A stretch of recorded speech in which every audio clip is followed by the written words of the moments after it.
The Chicago Bears signed a veteran quarterback, albeit not a great one, but we're going to talk about what that could mean for the team. Ben Johnson also talks about the importance of a slot receiver in his system, and we're going to dive into the mailbag as it is Mailbag Day. We're going to get to all that and more right after this. You are now tuned in to Chicago Bears Central, your number one place for all Chicago Bears news and content.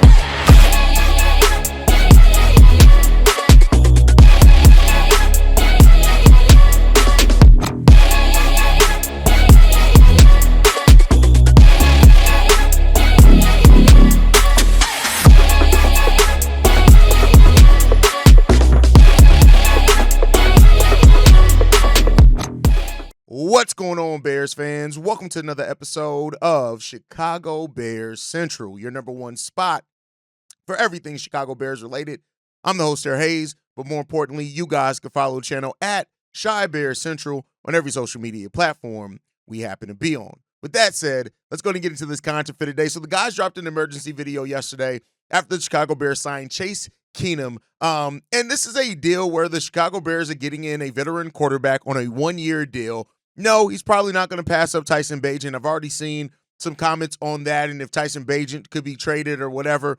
I mean, I won't leave anything out of the realm of possibility under Ryan Poles, but it's highly unlikely, right? He is a journeyman quarterback. Look at where he's been. He was with the Houston Texans twice in 2023-24. He was also with them in 2012-13, the Bills in 2022, the Browns in 2020 and 21, the Washington Commanders, I almost said the name that we're not supposed to say anymore, in 2019, the Broncos in 18, the Vikings in 2017, and then the Rams again from 15 to 16 and in 14. So, listen, he was a mentor for C.J. Stroud during his first two seasons in the NFL, for whatever that's worth, right? He's going to come in and being a voice for Caleb Williams as well in that. And we'll see how he benefits, understands the system, things like that. That's really what it comes down to, right? It's another locker room type guy that the Bears are bringing in here, and that's what the Bears have done with a few signings, is bringing in good locker room guys that are functional and that bring some things. He may not make it out of training camp. I don't know for sure. We'll see. It is a one-year, $3 million deal, so I expect him to probably be on that throughout this. Like I said, I don't necessarily think this means anything for Tyson Bagent. I know that the guys made some jokes on the episode, things like that. Like, we'll see what ends up happening there. I try to keep a level-headed and objective mind. The Bears could go either way with it, and we'll see what they end up doing here. But overall, I'll just say this, right? He's basically an additional coach. He's an extension of the coach as well.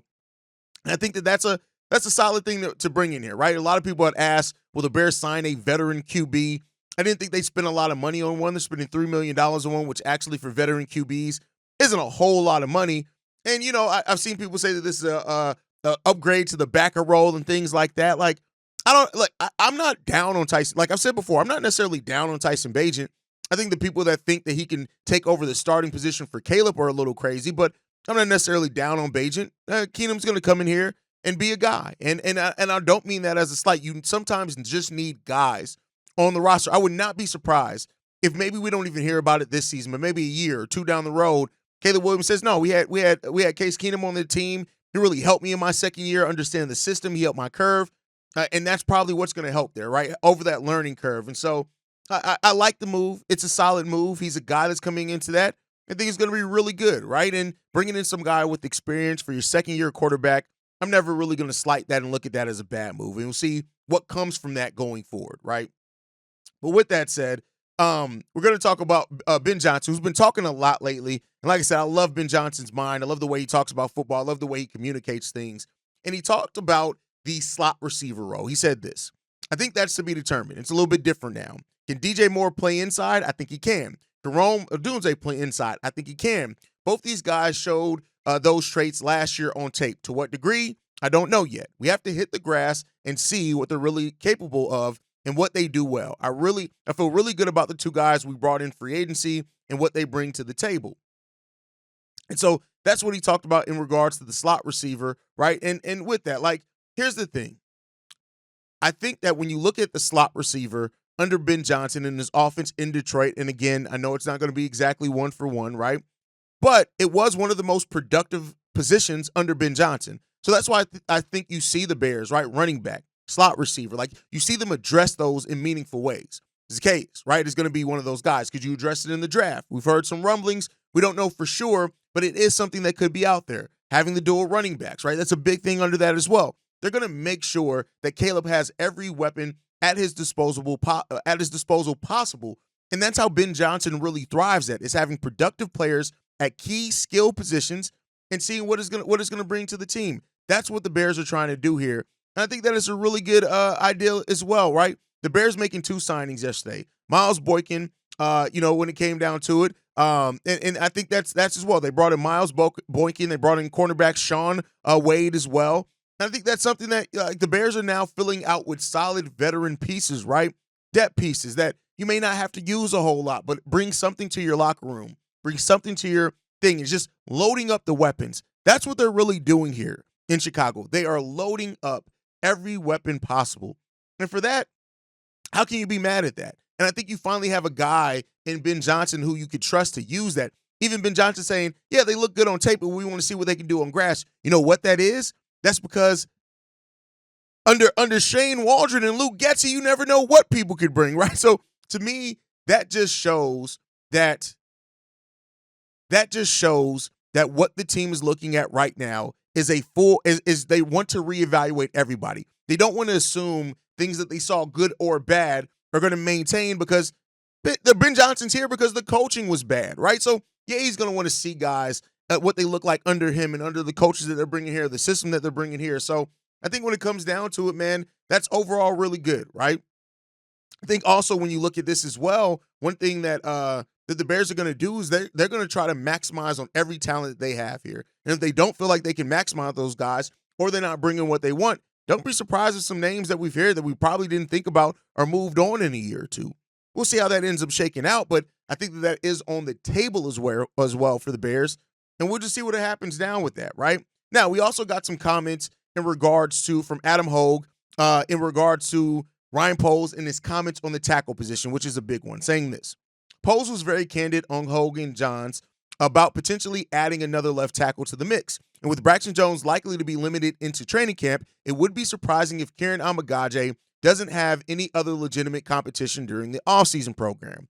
Will Campbell, come on down. The arm length debate will continue to rage, but my instincts tell me the Bears will seriously consider the LSU tackle at number 10 if he's still available. We got a voicemail later on in which, I believe it was K2 talks about the Bears maybe not drafting a tackle not high up in the draft, but I do think the tackle is definitely on the menu for the Bears. I have my favorite tackle in the draft. Well, Campbell was a guy I would love to see the Bears draft, but his combine pushed him out of the Bears range, which shout out to you, young fella. I was right? That just shows me I was right in my draft analysis, but I think that it comes down to I don't give a fuck about that arm length. I give a damn about what it looks like you can do on the football field. And if it is Will Campbell, I'm not mad on it, right? A lot of people are saying that, and we've heard before, that if Will Campbell's on the board at 10, the Bears are taking Will Campbell, right? That's what we heard about a week or two ago. And I think that was from Brad Biggs. Now, I don't think everybody kind of knows exactly what the Bears are going to do. Hell, the Bears may not even know for sure what they're going to do. They may have some thoughts, but you got to see how the draft shakes out, right? And that's the best place to be in. The Bears are in a place to take advantage of everything, and we'll see. So whether it's Will Campbell or anybody else, I guess we'll see what happens there. But that's my thoughts on that. It is Friday. Let me stop yapping. Let's get into these voicemails, man. We got 4 of them. The first one, that one's from K2. Yo, what's up, fellas, man? Yo, hey, man, it's your boy K2 again, man.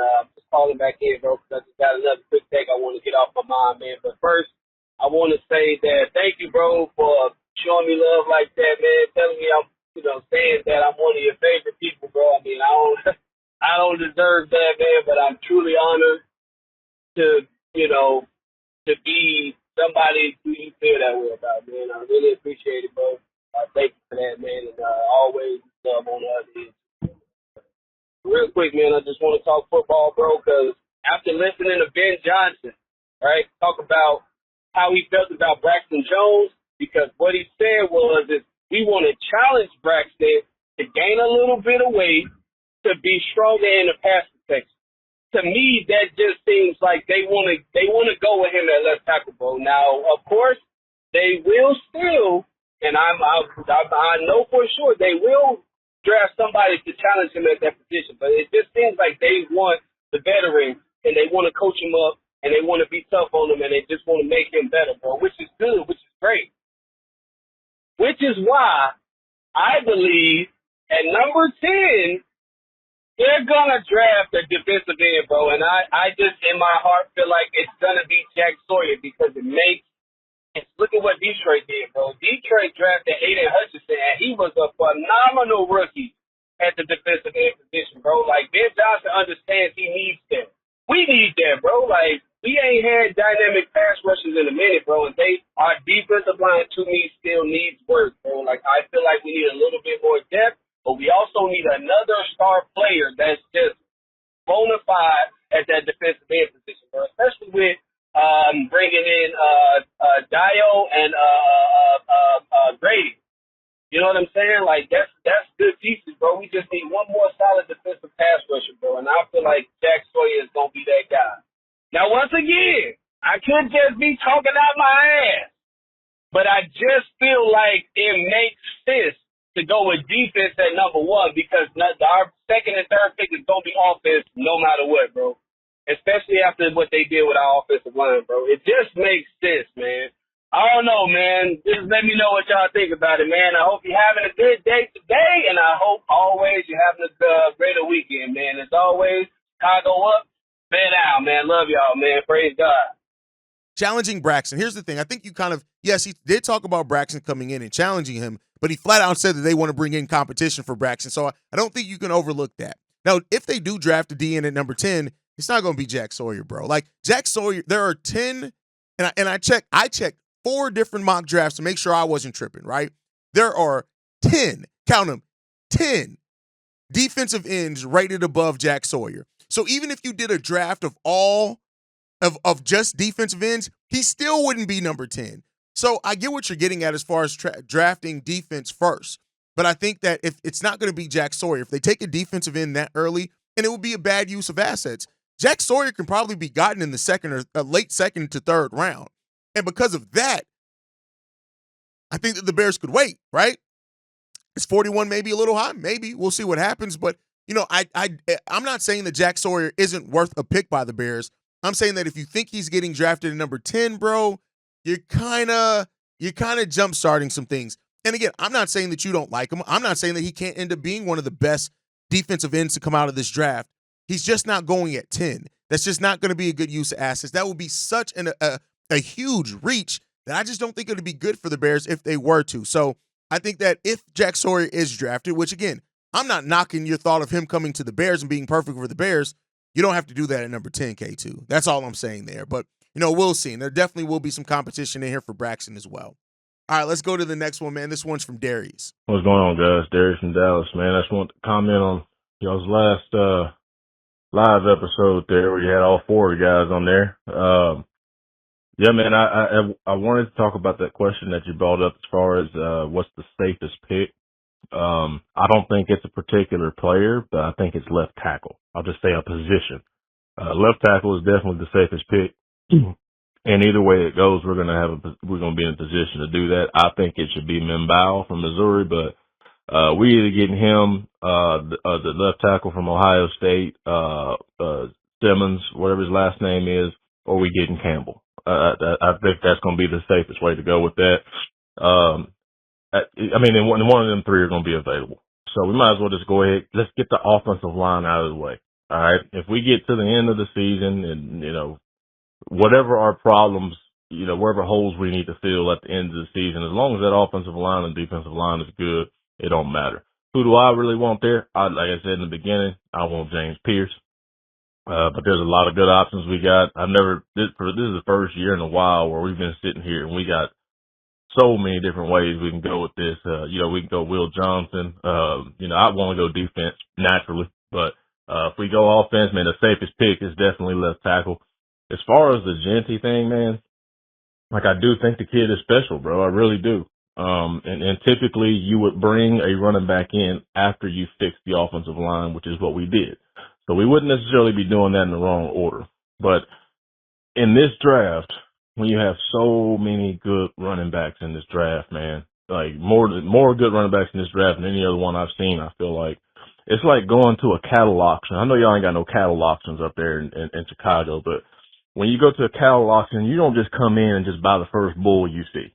Okay, like it's the only bull that's going to be at the auction. But you know when you go to that auction, you're going to have about 5, 6, 7 bulls to choose from. And why just get the first one you see if you know you got a bunch of other bulls there? It don't make sense. You're going to miss out on a prize bull, because you're just reaching for the first good one you see. No, man, be patient. There's more bulls at the auction. Let's get one in the second round. Let me know what y'all think. Text us up there now. Listen, drafting at 10, listen, the Bears can do a lot, right? And you're right. Like anything can go when it really at 10. It really comes down to how the Bears are evaluating the talent that's going to end up there.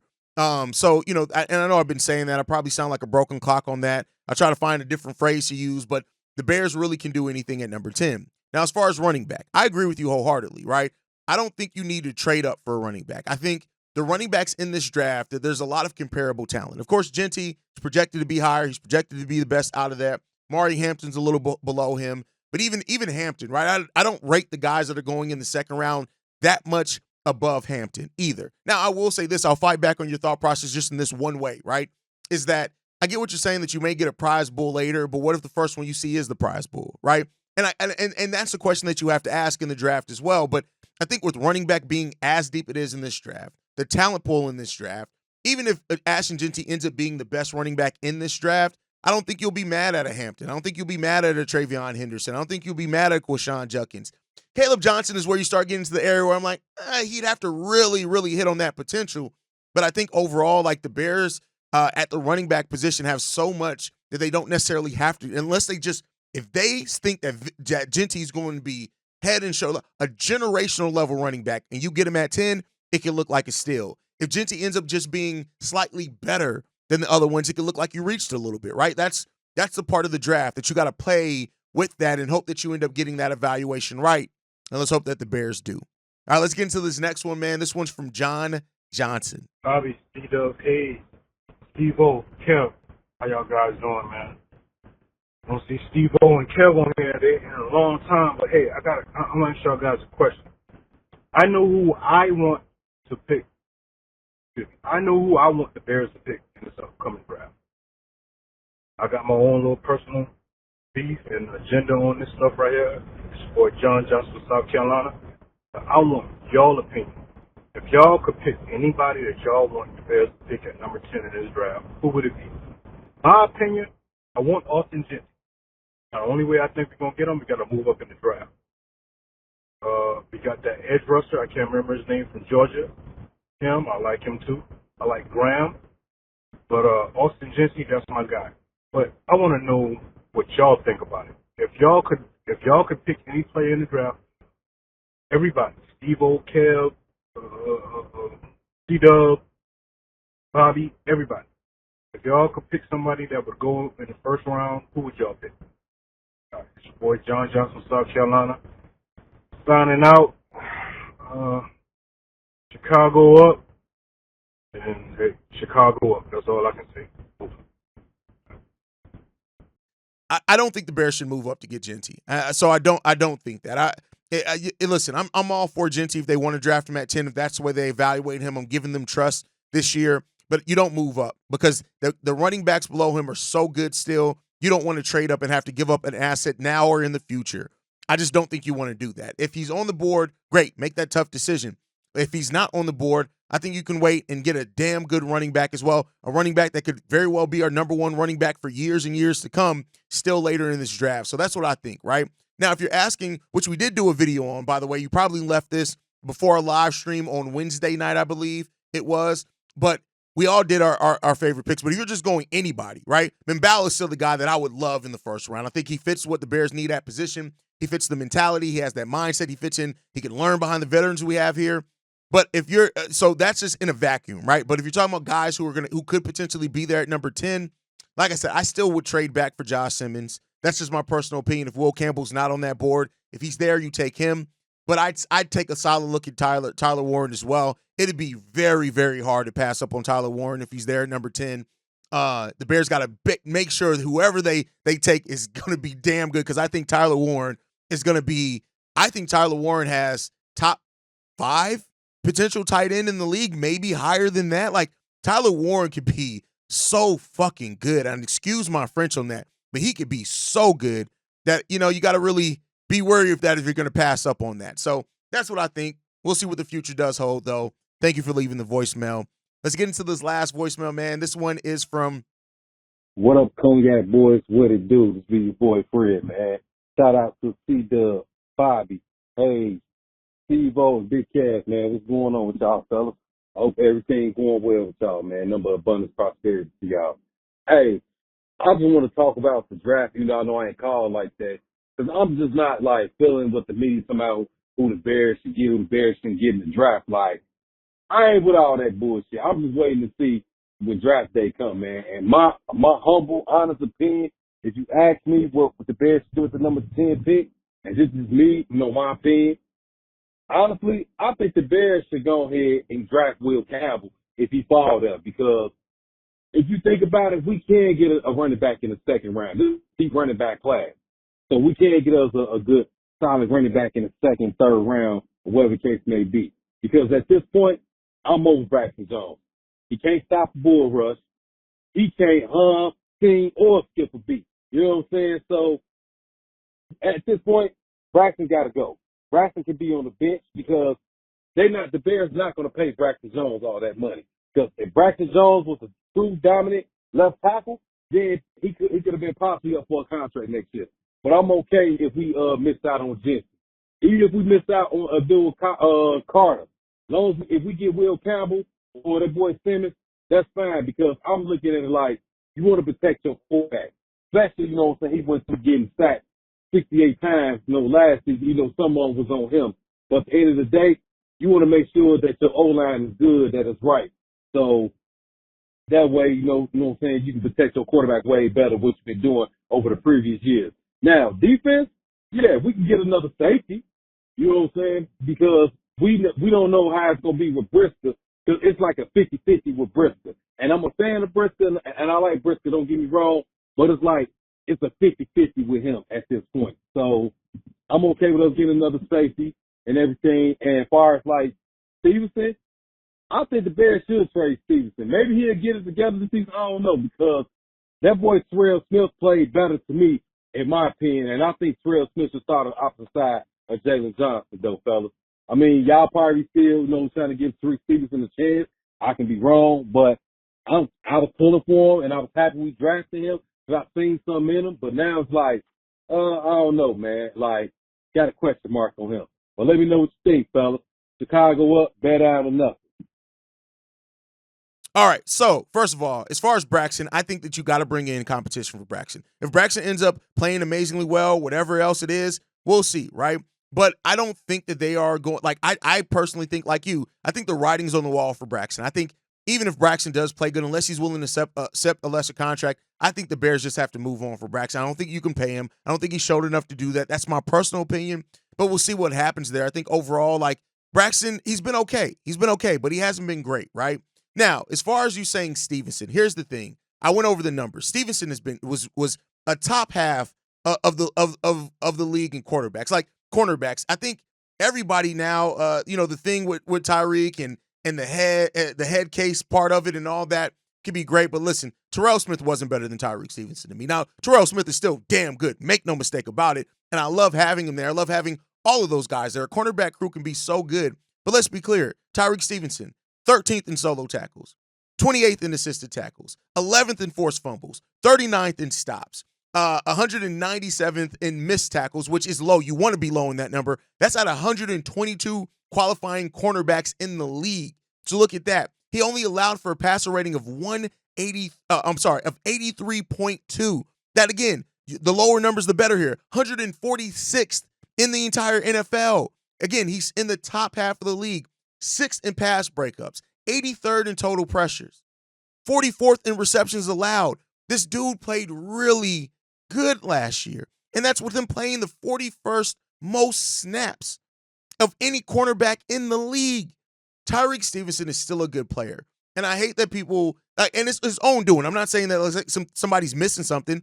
People it's because of his own doing, of him just doing some dumbass shit. But Tyreek Stevenson is still a really good corner in this league.